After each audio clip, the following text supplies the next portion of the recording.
अस्सलाम वालेकुम नाज़रीन, प्रोग्राम माज़रत के साथ मैं हूं शाहिद मेतला। मुस्लिम लीग नून के सदर शहबाज शरीफ की जानिब से एक एतराफ़ जुर्म सामने आया है कि 2018 के इलेक्शन से कबल उनके एस्टैब्लिशमेंट के साथ मुज़ाकरात हो रहे थे कि मुस्लिम लीग नून से अगला वज़ीर आज़म होगा।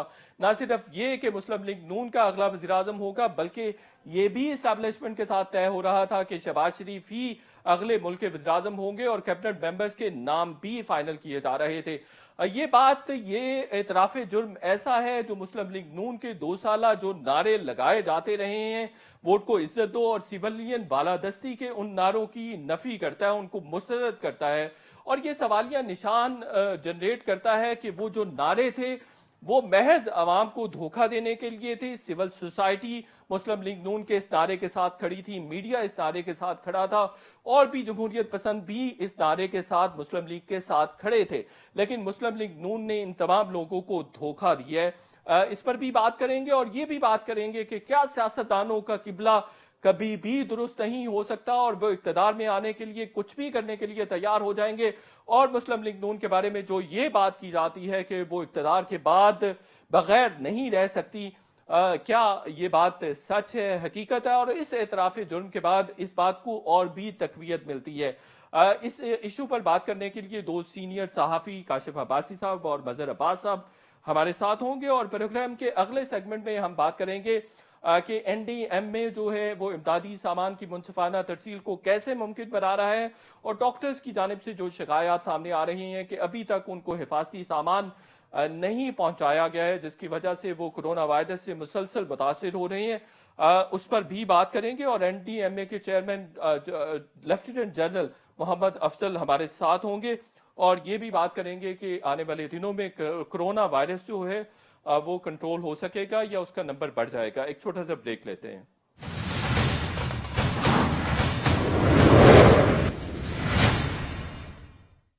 वेलकम बैक नाजरीन। शहबाज शरीफ की जानिब से एक स्टेटमेंट सामने आया जिसमें उन्होंने कहा कि 2018 के इलेक्शन से कबल उनकी इस्टेब्लिशमेंट के साथ डील चल रही थी, मुज़ाकरात चल रहे थे, जिसमें यह तय किया जा रहा था कि उनके कैबिनेट के मेंबर्स कौन होंगे और मुमकिन तौर पर उनको वज़ीर आज़म बनाने की भी बात की जा रही थी। ये स्टेटमेंट, ये इंटरव्यू जो उन्होंने सुहेल वड़ाइच को दिया, इस बयानिए की नफी करता है जिसमें वोट को इज्जत दो का भरपूर प्रचार किया जा रहा था और सिविलियन बालादस्ती के भी नारे खोखले नजर आते हैं, जहां पर मीडिया ने भी काफी ज्यादा कुर्बानी दी और इसी नारे के दिफा में मीडिया की कॉन्ट्रैक्शन भी देखने में आई। सिविल सोसाइटी भी नून लीग के इस बयानिए के साथ खड़ी नजर आती रही और यह भी हुआ कि जमहूरियत पसंदों ने भी नून लीग के इस बयानिए को पसंद किया। लेकिन अब जो बयानात और जो इंटरव्यू सामने आ रहा है और अभी भी मुमकिन तौर पर मुज़ाकरात एस्टेब्लिशमेंट के साथ नून लीग के हो रहे हैं, उसने उन तमाम दावों की कलई खोल दी है कि एस्टेब्लिशमेंट के खिलाफ मुस्लिम लीग नून का कोई बयानिया हो सकता है। और ये बात भी की जा रही है कि सियासतदानों का किबला शायद कभी भी दुरुस्त नहीं हो सकता और वो हमेशा एस्टेब्लिशमेंट का सहारा लेते रहेंगे और हुकूमत में आने के लिए कुछ भी कर गुजरने के लिए तैयार होंगे। और नून लीग के बारे में तो अदरवाइज भी ये बात की जाती है कि इक्तदार के बाद बगैर वो नहीं रह सकती। इसी मौजू पर बात करेंगे। मेरे साथ सीनियर सहाफ़ी तज्जियाकार काशिफ अब्बासी साहब होंगे और मजहर अब्बास साहब सीनियर सहाफ़ी तज्जियाकार हमें कराची से ज्वाइन कर रहे हैं। काशिफ अब्बासी साहब से सबसे पहला सवाल करना चाहूंगा। काशिफ अब्बासी साहब, आपको क्या लगता है कि मुस्लिम लीग नून का जो बयानिया था वोट को इज्जत दो का और सिविलियन बालादस्ती का, वो एक झूठा नारा था, वो सैराब था, अवाम को बेवकूफ बनाने के लिए था, एक कॉन्स्टिट्यूएंसी जो उनकी बहुत ज्यादा एक्सपैंड हो गई थी, बड़ी एक्सटेंसिव कॉन्स्टिट्यूएंसी हमने देखी थी जमहूरियत पसंदों के नाम पर, वो एक धोखा था, सैराब था? देखिए, ये अगर खबर को ठीक मान लिया जाए, पहले तो आई हैव नो डाउट कि अगर सुहेल वड़ाइच साहब ने ये खबर दी है तो इसमें शक की गुंजाइश बहुत कम होगी। ये पाकिस्तानी पॉलिटिक्स में कोई भी सियासी जमात उस हद तक डेमोक्रेसी पर यकीन नहीं रखती जितनी जमहूरियत के नारे मारते हैं। और ये मेरा ख्याल है मेजॉरिटी पॉलिटिकल पार्टीज के लिए ये बात साबित हो गई है। मेजॉरिटी नहीं, अगर मैं कहूँ सब पॉलिटिकल पार्टीज इस हमाम में सारे के सारे नंगे हैं तो शायद गलत नहीं होगा। अपनी जरूरत, अपनी वक्ती सियासी फायदे के लिए तो कहीं ना कहीं जमहूरियत का नारा भी लग जाता है, वोट को इज्जत दो का नारा भी लग जाता है। लेकिन जब when it comes to crunch time, ये लड़ाई है सारी कुर्सी की। उस कुर्सी के लिए अगर एस्टैब्लिशमेंट से हाथ मिलाना पड़ेगा तो वो भी सब तैयार है करने को। हमने पिछले इलेक्शंस में भी देखा, उससे पहले भी देखते आए हैं। कहीं उनको हुकूमतें गिरानी पड़ जाए बलूचिस्तान की, उसके लिए भी सारे तैयार हैं। कहीं अगर वो उनके साथ मिल के जो भी करना चाहेंगे, एज लॉन्ग एज उनको ये पता हो कि हम उनकी गुड बुक्स में हैं, हुकूमत बनाने में हमें कोई प्रॉब्लम नहीं होगी, हमें सियासी फायदा होगा, हुकूमत करने में या बनाने में हम सबसे आगे होंगे, तो कोई ऐसी सियासी जमात पाकिस्तान में नहीं है। मुस्लिम लीग नून इज नो डिफरेंट।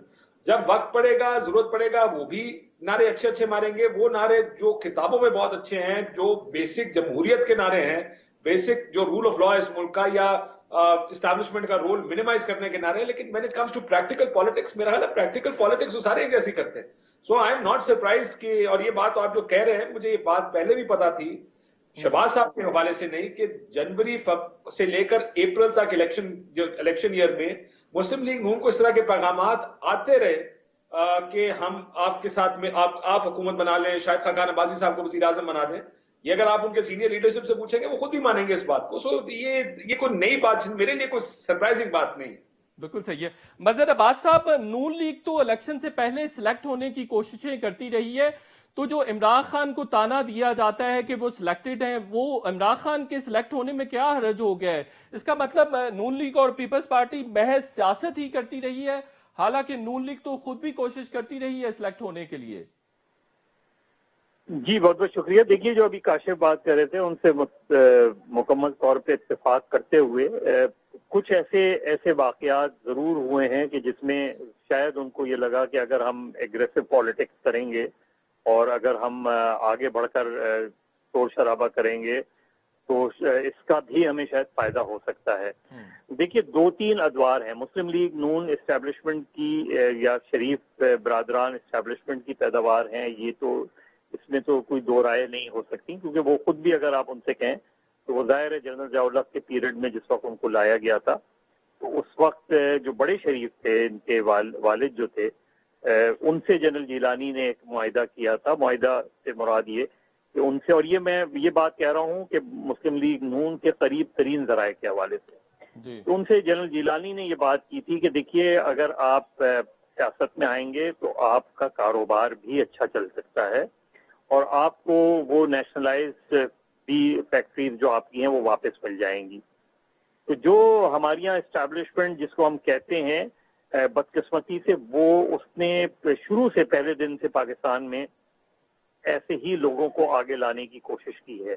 बाद औक़ात ऐसा होता है कि वो लोग अपनी पॉपुलैरिटी की बुनियाद पे कुछ आगे चले जाते हैं, तो उनको फिर उसकी सजा भी दी जाती है, और यही सूरत हाल नून लीग की रही है। देखिए, अगर नवाज शरीफ साहब कुछ आगे जाने की, नवाज शरीफ साहब ने कोशिश की, कुछ जज्बाती होने की कोशिश की, उन्होंने अपने आप को एक बड़ा एग्रेसिव लीडर बनाने की कोशिश की, या किसी हद तक जुल्फ़िकार अली भुट्टो बनने की कोशिश की, तो उस वक्त जो शहबाज शरीफ थे और चौधरी निसार अली खान थे, वो उनको मियाँ साहब को जीटी रोड के रास्ते से बना कर रहे थे, और वो मुसलसल उनसे ये कह रहे थे, और चौधरी निसार अली खान से ज़ाती तौर पे मेरी कई मरतबा बातचीत हुई कि उन्होंने कहा कि मियाँ साहब, जो लड़ाई आप नहीं लड़ सकते हैं वो लड़ाई ना लड़ें जी। और अगर आज की सूरत हाल में देखें, शहबाज शरीफ का ये बयान देखें, तो वो चौधरी निसार का वो बयानिया जो उस वक्त था जब पनामा आया था, उस वक्त चौधरी निसार ने उनको मशवरा दिया था कि सुप्रीम कोर्ट जो है वो आप जा रहे हैं, इसमें बड़ा रिस्क इन्वॉल्व है, पार्लियामेंट आप नहीं जा रहे। तो ये जो कंफ्यूजन था, लेकिन दूसरी तरफ परवेज रशीद साहब और दूसरे लोग थे, वो उनको ये दे रहे थे कि आपको इस वक्त सुप्रीम कोर्ट जिस तरह चैलेंज कर रही है, जिस तरह पनामा आपको चैलेंज कर रहा है, उसका काउंटर अटैक ही आपको फायदा पहुंचा सकता है। लेकिन बाद में हमने देखा कि जीटी रोड का रास्ता इख्तियार करके जो है वो रायविंड पे खत्म हो गया, और उससे आगे, और जिस वक्त नवाज शरीफ साहब ने एक तकरीर की थी, प्रेस कॉन्फ्रेंस गालबन, और जब उन्होंने ये कहा था कि मैं नजरियाती हो गया हूं, तो मैंने उस वक्त ही अपने एक दोस्त से कहा था कि इनके अल्फाज और इनकी जबान मैच नहीं कर रही। बिल्कुल सही है। वो नजरियाती अपने आप को कह तो रहे हैं, लेकिन शायद उन्हें वो नजरियात का पता ही नहीं जिसको हम नजरियाती बिल्कुल कहते सही। हैं। तो मजहर साहब, यानी बिल्कुल आपका जो आपने बात की है, यहाँ एक सवाल राइज होता है कि इसका मतलब ये है कि शहबाज शरीफ साहब जो भी मुज़ाकरात कर रहे थे वो नवाज शरीफ साहब की मर्जी से कर रहे थे। देखिए, शहबाज शरीफ साहब, नवाज शरीफ जब बाहर गए हैं तो ऐसे ही तो नहीं गए हैं।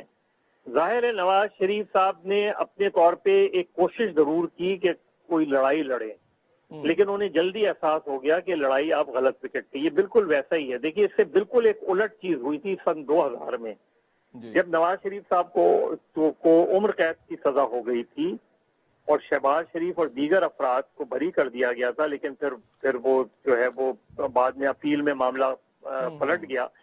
उस वक्त भी जो है वो नवाज शरीफ साहब जो है वो बहुत जल्दी बाहर जाने को तैयार हो गए थे, और मुझे अच्छी तरह याद है कि उनके एक वकील ने ये बात की थी, जिनसे नवाज शरीफ ने कहा था कि मैं बहुत अरसे जेल में नहीं रह सकता उसमें। तो वो अपना एक ये जरूर मैं उनको वो दूंगा कि उन्होंने मुस्लिम लीग जो रवायती तौर पे बरसर इक़्तिदार पार्टी रही है, हमेशा उनके यहाँ ओवरनाइट जो है लोग तब्दील होते रहे हैं। उन्होंने इतना जरूर किया था कि 90 की दिहाई में मुस्लिम लीग नून को एक ऑपोजिशन जमात के तौर पे जरूर खड़ा किया। बिल्कुल सही है। मजहर अब्बास साहब, मैं आपकी तरफ दोबारा भी आता हूँ। काशिफ अब्बासी साहब, अभी भी बातचीत हो रही है, मुज़ाकरात हो रहे हैं।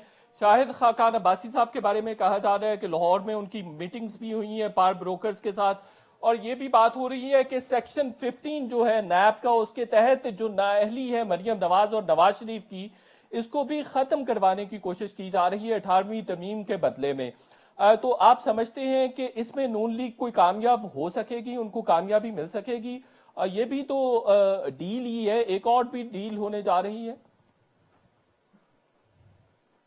देखिए, मैंने जब मुस्लिम लीग के लोगों से बात की है इसके आने के बाद, वो तो खैर कर रहे हैं, स्ट्रांगली कर रहे हैं कि हम इस तरह की कोई बात नहीं करें, लेकिन आई वुड बी सरप्राइज्ड कि इस तरह की चीज। लेकिन आपने भी देखा कि जो एक्सटेंशन का कानून था, पार्टी में अपने अंदर लड़ाई पड़ गई। मैं ये भी जानता हूं कि जो लड़ाई पड़ी उसमें एक वजह ये थी कि आप बहुत सस्ती डील करके आ गए, इसमें हम बहुत कुछ ले सकते थे। ये भी एक जहादी जो है पीएमएलएन के जो बड़े लेवल के जहादी हैं, आज का वो जहादी से मुराद आप समझ गए होंगे, जो नजरियाती हैं, उन्होंने कहा किसी दूसरे लीडर को कि ये कैसे आप मुझे बताते, मैं आपको ज्यादा बेहतर डील ले देता। तो डील करने को तो सब तैयार हैं, डील की टर्म्स क्या होंगी उसके ऊपर जाहिर है कोई स्टिकिंग पॉइंट्स होंगे, ये हो सकता है, ये नहीं हो सकता। I would be surprise. देखें, हर पॉलिटिकल पार्टी या लीडर का काम की कोशिश होती है कि वो किसी तरह हुकूमत में आए। वो जैसे मजहर साहब ने कहा, जाति का लफ्ज हम इस्तेमाल करते हैं, ये हमें अच्छे लगते हैं, ये लफ्ज कानों को अच्छे लगते हैं, ये लफ्ज हम इन पे बिलीव या यकीन नहीं रखते। हमें बिल्कुल इस हुकूमत में, किसी पार्टी ने हुकूमत में आके असूली और नजरियाती सियासत नहीं करनी, उन्होंने आकर हुकूमत करनी है। उस हुकूमत में आने के लिए सब अपना अपना रास्ता निकालते हैं। मैं आपके सवाल से थोड़ा सा, अगर आप इजाजत दें, जो हमने मदर साहब से पूछा था कि क्या प्रॉब्लम हो गई अगर इमरान खान सिलेक्टेड हो गया, देखिए यही प्रॉब्लम है इस निजाम की कि आप लोगों को फैसला करने दें, और जब फैसला लोगों के हाथ में चला जाएगा तो आपका जमहूरी निजाम मजबूत होगा, क्योंकि परफॉर्मेंस की बुनियाद पर लोग वोट डालेंगे। अगर उनको लगेगा एक पॉलिटिकल पार्टी बेहतर कर रही है या खराब कर रही है, वो फिर पॉलिटिकल पार्टीज को मजबूर करेंगे गवर्नेंस बेहतर। काशिफ अब्बासी साहब, हम एस्टेब्लिशमेंट से ये मुतालबा कर रहे हैं कि वो अखलाकियात का मुजाहरा करे, जबकि जो अवामी नुमाइंदे हैं उन पे हम इस तरह का कोई प्रेशर नहीं डाल रहे, उनसे ये तकाजा नहीं कर रहे हैं। तकाजा तो उनसे होना चाहिए। मैंने बिल्कुल ये बात नहीं की कि एस्टेब्लिशमेंट ये ना करे, मैंने बिल्कुल ये नहीं कहा कि वो ये काम ना करे। मैं आज भी तवक्को अपने सियासतदानों से ये करता। देखिए ये काम, देखिए डील लेना या ना लेना सियासतदान, देखिए एक देने वाला तो लेने वाला भी है ना। अगर लेने वाला इनकार कर देगा, देने वाला जबरदस्ती तो कुछ नहीं दे सकता किसी को जी।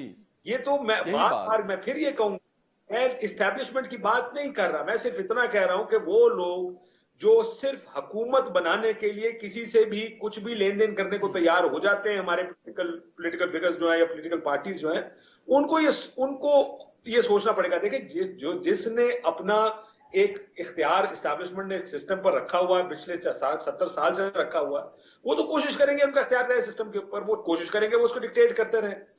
हमने, अगर आपने ट्रू डेमोक्रेसी लेके आनी है इस मुल्क में, तो उसका मतलब यह है कि लोगों के वोट से लोग इलेक्ट, बिल्कुल सही। हुकूमतें लोगों के, और लोगों उसके लिए सियासी जमातें पहले हैं जिनको अपने आप को ठीक करना पड़ेगा।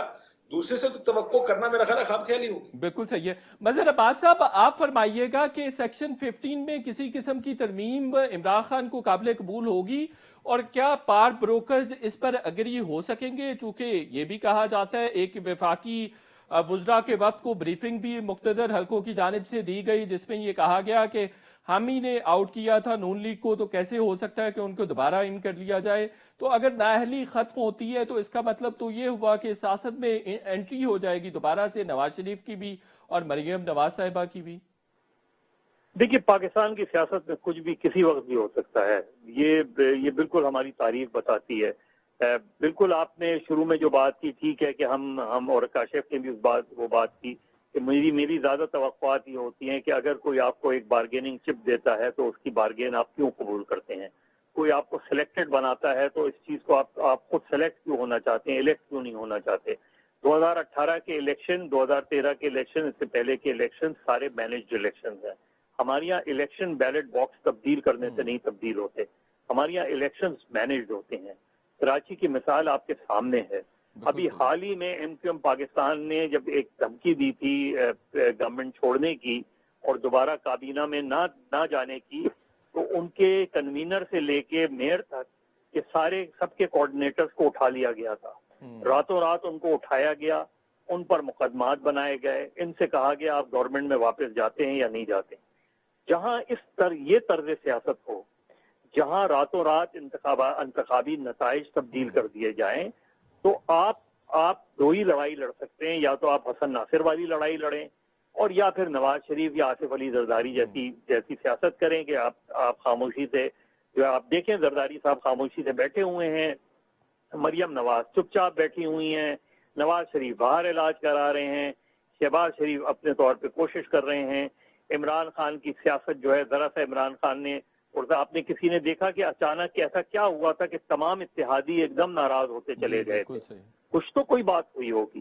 तो पाकिस्तान की पॉलिटिक्स जिस तरह मैनेज की जा रही है, उसमें वो बात ठीक है कि सियासी जमातों को अपना किरदार अदा करना चाहिए। ऐसा इख्तिदार लेने से क्या फायदा कि आपको साल भर 6 महीने बाद जो है वो आपको कोई बारगेन करनी पड़े, आप पे दबाव आए। तो या तो इख्तिदार ना लें आप, कोई मसला नहीं है। अगर इमरान खान 2018 में सिंगल लार्जेस्ट पार्टी बन के उभरे थे तो जरूरी थोड़ी था इख्तिदार लिया जाए। 1988 में बेनजीर भुट्टो ने कॉम्प्रोमाइज करके गवर्नमेंट बनाने की क्या जरूरत थी? तो ये हमारे यहाँ ये पाकिस्तान का पॉलिटिकल सर्कल जो है, सियासतदानों की कमजोरियां हैं जिनको अल्टीमेटली अवाम को भुगतना पड़ता है। वज़ीर साहब दोबारा भी आता हूँ, काशिफ अब्बासी साहब ब्रीफ से 1-2 क्वेश्चन है। ये फरमाइएगा कि शहबाज शरीफ साहब आपके ख्याल में क्यों वापस आए हैं, और क्या कौमी हुकूमत में मुस्लिम लीग नून हिस्सेदार होगी, शराकतदार होगी? शाहिद खान अब्बासी साहब कल मेरे साथ थे, उन्होंने इसको डराया किया कि हम कौमी हुकूमत का हिस्सा नहीं बनेंगे, लेकिन ट्रैक रिकॉर्ड को सामने रखते हुए आपके ख्याल में मुस्लिम लीग नून कौमी हुकूमत का हिस्सा बन सकती है? देखिए, कह तो रहे हैं कि नहीं बनेंगे, लेकिन सियासत, हमारे पाकिस्तान की सियासत में कल की बात नहीं की जा सकती। या फिर ज़ाहिर उस वक्त का मफाद देखेंगे, हालात कोई भी पॉलिटिकल पार्टी देखकर फैसला करेगी। मैं आज बैठ के ये नहीं कह सकता कि कल पाकिस्तानी पॉलिटिक्स में क्या होगा। यहाँ पे कुछ भी हो सकता है। यहाँ पर ये कहना सबसे गलत बात, ये कहना होगा पाकिस्तानी पॉलिटिक्स में कि ये नहीं हो सकता, क्योंकि हमारे मुल्क में कुछ भी हो सकता है। तो इसलिए कल क्या होगा उसका फैसला कल करेगा। शहबाज साहब वापस आए क्योंकि वो देखिए वो पॉलिटिकल पार्टी है, उन्होंने सरवाइव करना है। इस वक्त पॉलिटिक्स करने की पोजीशन में सिर्फ शहबाज शरीफ साहब हैं। मियां साहब जाहिर है बीमारी की वजह से बाहर हैं, मरियम भी जमानत पर हैं, नाअहल भी हैं, और जाहिर है अगर वो बोलती हैं तो वो मुश्किल में पड़ जाती हैं। और मैं समझ सकता हूं कि जाहिर है अगर वो मुश्किल में पड़ेगी तो कोशिश यही होगी कि उनको प्रोटेक्ट किया जाए। सो द ओनली जो बड़ा लीडर शरीफ खानदान का, क्योंकि लीडर सिर्फ शरीफ खानदान ही है, उसके नीचे लीडर कोई नहीं है। कोई अगर समझता भी है तो उनकी खाम ख्याली है। शरीफ खानदान में अगर कोई लीडर कर सकता है तो वो सिर्फ शहबाज शरीफ साहब है। तो अब कोरोना भी आ गया था, जाहिर है ये जिस तरह बातचीत हो रही है, बहुत से सीएम्स भी हुए हैं, तो जाहिर है इस चीजों को अगर आगे किसी ने बढ़ाना है वो शहबाज साहब ही कर सकते हैं या शरीफ खानदान से कोई कर सकता है, बाकी तो कोई नहीं कर सकता। बिल्कुल सही। शहबाज साहब पहले बाहर थे, वापस आ गए, देखें क्या हो। काशी साहब एक सवाल पुट करना चाहूंगा, ब्रीफ सा आंसर रिक्वायर्ड है। देखें, दो बड़े इंपॉर्टेंट इंटरव्यूज हुए हैं, दो इंपॉर्टेंट इंसिडेंट्स भी इसको कहा जा सकता है, एक सोहेल वडाइच साहब के साथ और एक नदीम मलिक साहब के साथ हुआ है, जिसमें एक तरह से मेरी जो रीडिंग्स हैं कि एस्टैब्लिशमेंट को शायद दबाव में लाने की कोशिश की जा रही है या कोशिश हो रही है कोई ना कोई डील लेने के लिए। तो क्या आप इस थीरी से, इस रीडिंग से एग्री करते हैं अब्बासी साहब? देखिए, अगर आप पिछले 6 महीने की पॉलिटिक्स देखें मुस्लिम लीग नून की, वैसे मैंने पहले भी कहा, इंटरनल लड़ाई भी जो हुई, पार्टी के अंदर की जो लड़ाई हुई, वो भी इसी बात पे हुई थी। जब लोगों को बाहर बुलाया गया नून लीग की लीडरशिप को, उनको क्या कहा गया, अगर आप उनसे बात करें वो आपको बता भी देंगे। ये कोशिश तो हो रही है कि मामला तय किए जाएं, मामला ठीक किए जाएं। क्या मियां नवाज शरीफ साहब बगैर किसी अंडरस्टैंडिंग के ऐसे ही पाकिस्तान से बाहर चले गए? वादियों नजर में तो नहीं लगता कि वो खामखा ऐसे ही एक दिन ख्याल आया और उनको पाकिस्तान से बाहर भेज दिया गया। सो कहीं ना कहीं ये मामला काफी अरसे से चल रहे हैं। अब क्या खत्म होगा, क्या डील किसको मिलती है, ये तो मैं नहीं जानता। उसमें प्रेशर डाल के तो डील लेना मुश्किल है, क्योंकि प्रेशर उस वक्त होता है जब बार्गेनिंग चिप्स आपके हाथ में हो। बिल्कुल सही। इस वक्त मुस्लिम लीग नून शायद relief and some future clarity तो मांग सकती है। मेरा ख्याल है ज्यादा प्रेशर डालना उनके लिए थोड़ा सा सही है। काशिफ अब्बासी साहब, मजहर अब्बास साहब, आखिरी सवाल है। एक वफाकी वजीर से मेरी मुलाकात हुई, इंटरव्यू भी हुआ, उनसे मैंने पूछा कि मामला कैसे हैं, कोई खिचड़ी पक रही है? तो उन्होंने कहा खिचड़ी जरूर पक रही है, शहबाज शरीफ का वापस आना, बाकी मामलात, उन्होंने कहा कुछ ना कुछ मुहिम जोई जरूर हो रही है। तो मैंने कहा ऑन रिकॉर्ड क्यों नहीं कहा? उन्होंने कहा मैं बेवकूफ तो नहीं हूं। तो आपके ख्याल में आपके क्या कमेंट्स हैं, क्या ख्यालात हैं, कुछ ना कुछ हो रहा है? देखिए, जैसे अभी काशिफ ही कह रहा था कि पाकिस्तान की सियासत में कुछ भी किसी वक्त भी हो सकता है। पाकिस्तान में मैं रेडीमेड आपको 50 नाम बता सकता हूं जो किसी भी कौमी हुकूमत का हिस्सा हो सकते हैं। पाकिस्तान में रेडीमेड ऐसे लोग मौजूद हैं जो किसी भी इंटरम गवर्नमेंट का हिस्सा हो सकते हैं। पाकिस्तान में ऐसी सियासी जमातें मौजूद हैं जो किसी भी वक्त किसी भी कोalition का हिस्सा हो सकती हैं। पाकिस्तान में मैं जिस सियासत पे बिलीव करता हूँ वो पाकिस्तान में 77 में खत्म हो गई, पाकिस्तान की पॉलिटिक्स। उसके बाद जो थोड़ी बहुत रेजिस्टेंस की पॉलिटिक्स थी वो मोहतरमा बेनजीर भुट्टो की शक्ल में देखी, लेकिन वो भी मुझे 86 में 88 में कॉम्प्रोमाइज पॉलिटिक्स नजर आई। उसके बाद भी सूरत हाल ऐसी ही रही पाकिस्तान में। लेकिन ये एक एस्टैब्लिशमेंट के लिए बड़ा स्ट्रॉन्ग मैसेज है कि आप जिस तरीके से पॉलिटिक्स को मैनेज कर रहे हैं, बदकिस्मती से पाकिस्तान में कोई भी सिस्टम जो है इस तरीके से नहीं चल सकता। और अगर कोई भी सिस्टम नहीं चल सकता तो दरअसल आप रियासत को कमजोर कर रहे हैं। जब आप रियासत को कमजोर करेंगे तो जाहिर है उसका सबसे ज्यादा ब्लेम खुद पाकिस्तान की एस्टैब्लिशमेंट को उठाना पड़ेगा at the end of the day, और अवाम को भी नुकसान होगा। मजहर अब्बास साहब, आपका बहुत शुक्रिया।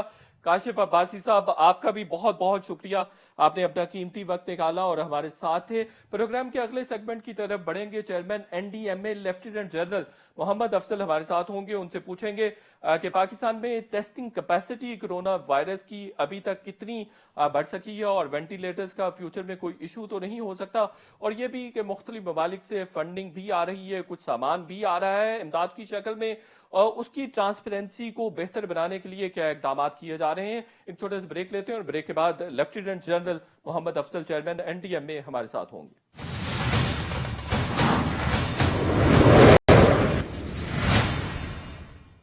वेलकम बैक नाजरीन। पाकिस्तान में कोरोना वायरस के मरीजों की तादाद बढ़ती जा रही है और 1 मई को बहुत बड़ा नंबर रिकॉर्ड किया गया है। अब तक 1300 के करीब जो एक दिन में सबसे ज्यादा रिकॉर्ड केसेस हुए वो 1 मई को रिकॉर्ड किए गए हैं।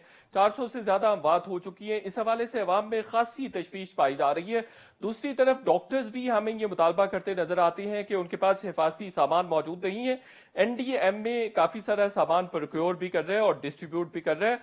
रिलीफ एजेंसी होने की हैसियत से और पॉलिसी साजी में भी NDMA का एक अहम किरदार है। इस हवाले से हम NDMA के चेयरमैन साहब से बात कर रहे हैं। लेफ्टिनेंट जनरल मोहम्मद अफजल साहब हमारे साथ हैं। अस्सलाम वालेकुम जनरल साहब। अस्सलाम वालेकुम शाहिद, कैसे हैं आप? जी बहुत शुक्रिया जनरल साहब।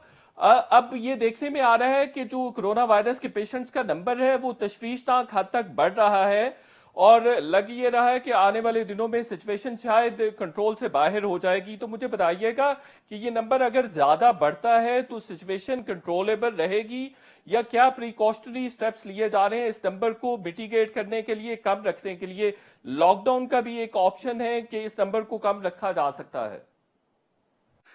शायद मैं इसके ऊपर दो तीन चीज़ें आपको बताना चाहूँगा। पहली बात तो ये है कि हमें नंबरों के बढ़ने पे कंसर्न तो है बहुत ज़्यादा, लेकिन इन नंबरों को जब आप देखते हैं तो 3-4 और नंबर्स हैं जिनको देखना साथ साथ बहुत ज़रूरी है। और उनमें जो एक नंबर है लोग जो कि आईसीयू वार्ड्स के अंदर हैं, वो एक नंबर है। आपके पास आईसीयू बेड की तादाद के साथ उसको कंपेयर करके देखा जाना चाहिए, और देख रहे हैं हम लोग। और इस वक्त आपके पास तकरीबन 3,700 के करीब लोग जो हैं वो आईसीयू बेड्स के ऊपर हैं। और जबकि पूरे पाकिस्तान में जो आईसीयू बेड्स हैं उनकी तादाद जो है वो 14,000 से थोड़ी सी ज़्यादा है। दूसरी चीज़ जो इसमें नंबर देखने वाला है वो नंबर है number of patients which are critical or especially those who are on ventilators। आज के दिन जो आप नंबर्स बता रहे थे उनके अगेंस्ट अगर आपने देखा हो तो इस वक्त 35 हमारे मरीज़ जो हैं वो वेंटिलेटर्स के ऊपर हैं, 92 मरीज़ जो हैं हमारे क्रिटिकल हैं। ये इनका नंबर अभी तक बहुत ज़्यादा कंसर्न वाले लेवल तक नहीं पहुंचा है। स्पेशली वेंटिलेटर्स पे जो मरीज़ हैं हमारे वो अभी बहुत हद तक मैनेजेबल लेवल पे हैं। मैं आपको ये भी बताना चाहूँगा कि एक इंसान की डेथ होना जो है वो भी हमारे कंसर्न का और काबिल अफसोस है, और उसके लिए जितना भी गवर्नमेंट को करना चाहिए वो कम है। लेकिन मैं आपको ये बता दूं कि इस वक्त तक जो हमारी अमवात हुई हैं वो भी वर्ल्ड स्टैंडर्ड्स के मुताबिक थोड़ी सी कम हुई हैं। अल्लाह पाक का कोई ख़ास करम हम लोगों पे रहा है कि ये अमवात जो हैं अभी तक उस लेवल के ऊपर हैं कि हमें जो है वो हमारे वसाइल और हमारी जो काम करने की सलाहियत है उसके ऊपर ज़्यादा इसका असर जो है वो नहीं पड़ा। जहाँ तक जी फरमाइए। जहाँ तक आपने पीपीईज़ की बात की तो मैं आपको ये बता दूं कि हमने इस जुमेरात को एक यूनिवर्सल एक्सेस नंबर जो है वो लॉन्च किया था डॉक्टर्स की कंप्लेंट के लिए, और मैं एक्चुअली डॉक्टरों की नब्ज़ पे खुद हाथ रखना चाह रहा था, मैं उनके साथ खुद कम्युनिकेट करना चाह रहा था। वो नंबर है 111-157-157 जो कि 24 आवर्स एनडीएमए में मैन होता है, और जुमेरात से लेके आज हफ्ता है चौथा दिन है इनफैक्ट आज। अभी तक कोई 32-33 के करीब कंप्लेंट आए हैं, और खुशकिस्मती से मेरी खुशकिस्मती से वो अभी तक इसमें 3 कंप्लेंट जो हैं वो पीपीईज़ के मुतालिक हैं। बाकी डॉक्टरों के और मसाइल हैं जो कि स्ट्रक्चरल और सर्विस नेचर के हैं, जो कि हम उनके मुख्तलिफ इदारों को सिफारिशात के साथ शेयर कर रहे हैं। जहाँ तक 3 जो कंप्लेंट आए थे पीपीईज़ के, उसमें डोडियाल मीरपुर आज़ाद कश्मीर का तहसील हेडक्वार्टर अस्पताल था जिनको पीपीईज़ तो मिली थी लेकिन कम तादाद में थी, और उसी दिन भेज दी गई। निश्तर अस्पताल से हमें फ़ोन आया था, उनको भी उसी दिन ही रवाना कर दिया गया। मुझे उम्मीद है कि आज उनको मिल जाएंगी, निश्तर अस्पताल वालों को आज ना मिली तो कल मिल जाएंगी। और एक इंडिविजुअल डॉक्टर ने नौशहरा से कॉल की थी कि हमारे अस्पताल में पीपीईज़ तो आई हैं लेकिन मुझे नहीं मिली, तो हमने उसे भी भिजवा दिया। और मैं आपको ये बता दूं कि यूनिवर्सल एक्सेस नंबर तो सुबह मुझे एक रजिस्टर में इनके सारे कंप्लेंट पुटअप होते हैं जो मैं ज़ाती तौर पे देख के और इसके ऊपर करता हूं, और मेरी कोशिश होगी जो ही मुझे टाइम मिलता है ये शाम को या अफ्तारी के बाद, तो मैं इन अस्पतालों में जिन लोगों ने कॉल किया हुआ है उनको मैं कॉल करके उनसे बात भी करूंगा। लेकिन एक चीज़ और मैं इसमें आपको बताता जाऊँ कि मैं एक जिस तरह आजकल ऐप्स चल रही हैं फूड के मुतालिक या बाकी इस तरह की भी एक मैं ऐप जो है वो जनरेट करवा रहा हूं, अगले 4-5 दिनों में हो जाएगी, और वो इंडिविजुअल डॉक्टर जो हैं वो भी मुझे एक्सेस कर सकेंगे और मुझे बता सकेंगे कि उनको नहीं मिला। और मैं आपको ये बता दूं कि N95 अभी चूंकि पाकिस्तान में बनना शुरू हो चुके हैं, यही सबसे क्रिटिकल आइटम था पीपीईज़ में, तो अभी मेरी कोशिश ये होगी कि तमाम डॉक्टर्स, नर्सें और जितने लोग पैरामेडिक्स इसमें इन्वॉल्व हैं उनको 3 से 4 N95 दे दिए जाएं ताकि वो एक मास्क रोज पहने, जो यूज्ड मास्क है उसको धूप में अगला दिन रखें, दूसरा दिन धूप में रखें और फिर चौथे दिन उसकी बारी आए तो दोबारा उसको पहन लें। बिल्कुल सही है। और जनरल साहब ये फरमाइएगा, आपने अभी कहा कि हमारे पास जो नंबर ऑफ पेशेंट्स हैं, जो एस्टिमेशन थी उससे अभी तक बढ़े नहीं है, सेम आप डेथ टोल की भी बात कर रहे हैं। मुझे बताइए कि 25 मई तक आप कितना सर्ज देख रहे हैं, कितने नंबर्स ऑफ पेशेंट्स पाकिस्तान में देख रहे हैं आप?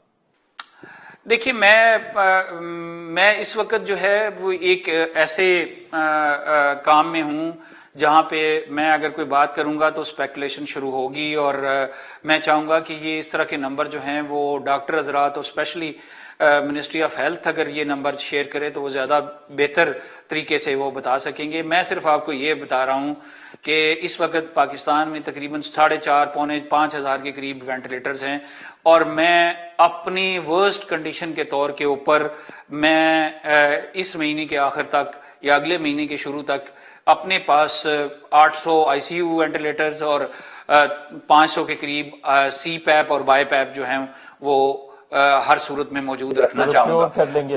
जनरल साहब, 25 अप्रैल तक आपने फरमाया था कि 10,000 के करीब वेंट्स हो जाएंगे, और इसी तरह से जो टेस्टिंग कैपेसिटी है वो भी 25,000 पर डे हो जाएगी, लेकिन इन दोनों चीजों में हम कोई बेहतर या सक्सेस अचीवमेंट नहीं हासिल कर सके हैं। नहीं, मैं आपकी बात से एग्री नहीं करूंगा। जहां तक वेंट का तल्लक है तो उसमें 2 फैक्टर हैं जिनको आपको ज़हन में रखना चाहिए। पहला फैक्टर ये है कि वेंट्स की अभी तक मैंने जैसे आपको बताया कि अभी तक सिर्फ 35 लोग जो हैं वो वेंटिलेटर्स के ऊपर हैं, और पाकिस्तान में अगर 4.5 पौने 5 हजार के करीब वेंटिलेटर्स हैं और उनमें से अगर 3,000 भी कोविड के लिए जो है वो मखसूस किए गए हैं तो अभी बहुत बड़ी तादाद वेंटिलेटर्स की मौजूद है।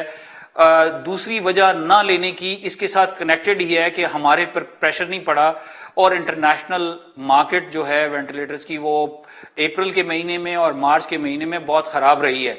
अल्हम्दुलिल्लाह अभी मार्केट जो है वो नॉर्मल होने की तरफ चल पड़ी है, और अभी जितने हम वेंटिलेटर्स ले रहे हैं उनकी कीमत जो है वो $20,000 के लगभग है, वरना अप्रैल के महीने में और मार्च के महीने में ये कीमत जो है वो तकरीबन $50,000 से $70,000 के करीब पहुंची हुई थी, और ये हमने बड़ा सोच समझ के डेलिबरेटली फैसला किया था कि हम ब्लैक मार्केट से वेंटिलेटर्स नहीं उठाएंगे। बिल्कुल सही है। टेस्टिंग कैपेसिटी की बात, जी, मैं टेस्टिंग कैपेसिटी पे इनहेंस होनी थी, 25,000 तक इंक्रीज होनी थी एक्सपेक्टेड। मैं जहां तक टेस्टिंग के रिसोर्सेज हैं मैं उनके ऊपर थोड़ा सा आपको ब्रीफ कर देता हूं। मैं पिछले 1 हफ्ते से हर जगह पे ये कह रहा हूं कि इस वक्त जो टेस्टिंग किट्स हैं, जो रिएक्शंस हैं, उनकी तादाद हमारे पास 1 हफ्ता पहले तकरीबन 18,80,000 थी, जिसमें से मैंने सूबों को 80,000 के करीब बांट दिए थे। बदकिस्मती से इन 4-5 दिनों में 80,000 टेस्ट नहीं हुए तो हम पे प्रेशर नहीं बिल्ड किया, बल्कि मेरे लिए तो इन 18,000 को संभालना भी जो है वो एक टाइम पे प्रॉब्लम रहा, और मैं तकरीबन 1.1 मिलियन को जो है वो हमने अपने वेयर हाउस में रखा हुआ है। 3 लाख के करीब जो है वो हमने सूबों को आगे फर्दर बांट दिया ताकि हमारे जो कैपेसिटी है उसके ऊपर असर ना पड़े, और 4 लाख के करीब 3.5 लाख के करीब जो है वो हमने WHO के वेयर हाउस में रखवाया हुआ है, क्योंकि इसको -20 डिग्री सेंटीग्रेड पे रखना होता है, तो वो ताकि वो ये जो रिएक्शंस हैं हमारे खराब ना हो। ये तो है रिएक्शंस की बात। मैं आपको ये भी बता दूं कि 4 लेबॉर्ट्रीज काम कर रही थी फर्स्ट वीक ऑफ मार्च में, 14 लेबॉर्ट्रीज काम कर रही थी 14 मार्च को। अल्हम्दुलिल्लाह अभी 58 लेबॉर्ट्रीज काम कर रही हैं, और मैं ये समझता हूं कि सूबों को इसके ऊपर बहुत गौर करना चाहिए कि इतने वसाइल मुहैया हो जाने के बावजूद हम इतने टेस्ट क्यों नहीं कर पा रहे, और मैं उम्मीद रखूंगा कि सूबे इसके ऊपर जो है अपने हालात को और अपने लॉजिस्टिक के निज़ाम को इस तरह चेंज करेंगे कि ये जो हम 40 से 50 हजार टेस्ट रोजाना करने की सलाहियत रखते हैं हार्डवेयर के लिहाज से, उसको ट्रांसफॉर्म कर लेंगे करने के। एक वजह जो वजूहात मैंने जानने की कोशिश की थी और एक वजह जो मुझे समझ आई थी वो है lack of technical manpower, जो कि लोग इन्वॉल्व होते हैं स्वैब कलेक्शन में, या वो लोग जो कि इन्वॉल्व होते हैं ٹیسٹ کرنے میں ان کی کمی تھی، اور وہ بھی اس میں بھی این ڈی اے میں ہیز کم فارورڈ، اور ہم نے ایک پچھلے دنوں ایڈ دیا تھا، ابھی تک ہم تقریباً 500 بچے اور بچیوں کا ٹیسٹ جو انٹرویوز ہیں کر چکے ہیں. انشاءاللہ یہ جو کمنگ ویک ہے اس میں ہم اس کو فائنلائز کر کے اور 100 کے قریب بچے اور بچیاں جو ہیں وہ صوبوں کے حوالے کر دیں گے. این ڈی اے میں انہیں جو ہے وہ اگلے 1 سال کے لیے پے دے گا، اور تاکہ یہ ان کے ہاں جہاں جہاں ٹیکنیکل مین پاور کی کمی ہے ان بچوں اور بچیوں کو جو انہی کے اپنے نزدیک ترین علاقے ہیں وہاں پہ تعینات کیا جا سکے. تو مجھے امید ہے کہ اس سے ہو جائے گا. دوسری بات یہ ہے کہ ایک پہلے جو پروسیجر فالو ہوتا رہا ہے اس میں جو لوگ سمپٹومیٹک تھے اور اسپیشلی اسپتالوں کے اندر آتے تھے ان کو ٹیسٹ کیا جاتا تھا. ابھی ایک نئی اسٹریٹجی، ایک نیا کانسیپٹ جو ہے وہ صوبوں کو دے دیا گیا ہے، رائٹنگ میں ان کے ساتھ ڈسکس کر لیا گیا ہے. ان کو یہ گائیڈ لائن دے دی گئی ہے کہ ہر ضلع، ہر یونین کونسل اور ہر بی ایچ یو سے جو لوگ سمپٹومیٹک ہیں یا جو لوگ سمپٹومیٹک نہیں ہیں اور جن ایریاز میں کچھ کیسز جو ہیں نظر آتے ہیں ان کے ٹیسٹ کیے جائیں. اور مجھے امید ہے کہ یہ اور میری تمام چیف سیکرٹری سے بات بھی ہوئی ہے اور سب نے مجھے انشور کیا ہے کہ آنے والے ہفتے میں انشاءاللہ اس میں سبسٹینشل انکریز آئے گی. بالکل صحیح ہے. جنرل صاحب ایک بات یہ بھی ہو رہی ہے کہ اکوپمنٹ بھی آ رہا ہے اور امداد بھی باہر سے مل رہی ہے، اس کی ٹرانسپیرنسی کو کیسے میک شور کر رہے ہیں؟ چونکہ صوبوں کی جانب سے تو مسلسل یہ شکایات سامنے آ رہی ہیں کہ ان کے پاس سامان نہیں پہنچتا ہے. تو آپ تو این ڈی ایم میں مانیٹرنگ کی بھی ایجنسی ہے، ریلیف بھی فراہم کر رہی ہے اور پالیسی سازی میں بھی بڑا اہم کردار ہے، تو کیسے اس کو ٹرانسپیرنٹ بینر سے آگے بڑھایا جا رہا ہے؟ دیکھیں، میں صوبوں کے اس کہنے کو سے میں ایگری نہیں کرتا. میں پہلے آپ کو یہ بتا دوں کہ باہر سے صرف 2 جگہوں سے امداد آئی ہے ابھی تک. ایک چائنا سے کچھ امداد آئی ہے جو پرائمریلی پی پی ایز کے لیے تھی اور کچھ وینٹیلیٹرز ہیں 20 کے قریب ابھی تک ہمیں ملے ہیں چائنا سے، لیکن مینلی ماسک اور سرجیکل ماسک اور کچھ جو ہیں جو سوٹ ملے ہیں. اور جی بی کے لیے ایک اسپیشل پیکج جو ہے سنکیانگ کی گورنمنٹ نے بھیجا تھا وہ آیا تھا، اور 1-2 مخیر حضرات جو ہیں یا کمپنیز جو ہیں چائنا میں انہوں نے کچھ چیزیں بھجوائی تھیں. یہ ایک تھوڑا سا مس نارمر ہے. یہاں پہ میں آپ کو بتاؤں کہ چائنا کے علاوہ جو امداد آئی ہے وہ صرف ٹرکی سے آئی ہے، جس میں تقریباً 50,000 کے قریب ماسک ایک تھے اور 50,000 کے قریب جو ہیں وہ دوسرے ماسک تھے. ہم دونوں گورنمنٹس کے اور دونوں ملکوں کے شکر گزار ہیں. لیکن میں آپ کو یہ بتا دوں کہ اس وقت زیادہ تر چیزیں جو ہیں وہ یا چائنا سے پرچیز کی جا رہی ہیں، لیکن یہ آپ کو سن کے اطمینان ہوگا کہ ابھی جتنی ہم پی پیز خرید رہے ہیں ان میں پہلے N95 چائنا سے منگایا جا رہا تھا. ابھی الحمدللہ ہم نے اس جمعے سے N95 کے اوپر بھی جو آرڈر ہو چکے تھے وہ ہو گئے ہوئے ہیں. اس کے علاوہ ہم نے اس کے اوپر ماریٹوریم لگا دیا ہے اور الحمدللہ یہ ساری چیزیں پاکستان کے اندر ہی بن رہی ہیں اور ان میں کسی طرح کی کمی نہیں ہے، کوالٹی کی کوئی کمی نہیں ہے، اور ان کو مختلف انٹرنیشنل ٹیسٹنگ سٹینڈرڈز کے مطابق پرکھ کے لیا جا رہا ہے. میں ٹرانسپریسی کے اوپر بھی تھوڑی سی بات کروں گا. جو چیزیں چائنا میں خریدی جا رہی ہیں ان کے لیے اس وقت جو ہے ہمارے ہاں 2 پرچیز کمیٹیز بنی ہوئی ہیں. ایک پرچیز کمیٹی جس میں این ڈی ایم اے کے افسران ہیں، فوج سے میں نے درخواست کی تھی، انہوں نے اپنے پروکیورمنٹ ڈپارٹمنٹ کے کچھ افسران کو بھیجا، انہوں نے اپنے کچھ ڈاکٹرز جو کہ ٹیکنیکلی کوالیفائڈ ہیں سامان کو دیکھنے کے ان کو بھیجا، اور ہمارے پاس منسٹری آف ہیلتھ کے کچھ لوگ ہیں جو کہ ٹیکنیکل لوگ بھی ہیں اور جو ہاسپٹل مینجمنٹ ہے اس کے بھی لوگ ہیں. یہ کوئی 12 کے قریب لوگ پاکستان میں ہیں. اسی طرح 5 لوگ جو ہیں جو ڈیفنس اٹیچی اور نیول اٹیچی ہے ہمارا جو ہماری امبیسی ہے بیجنگ کے اندر، ان کے نیچے ایک کمیٹی بنی ہوئی ہے.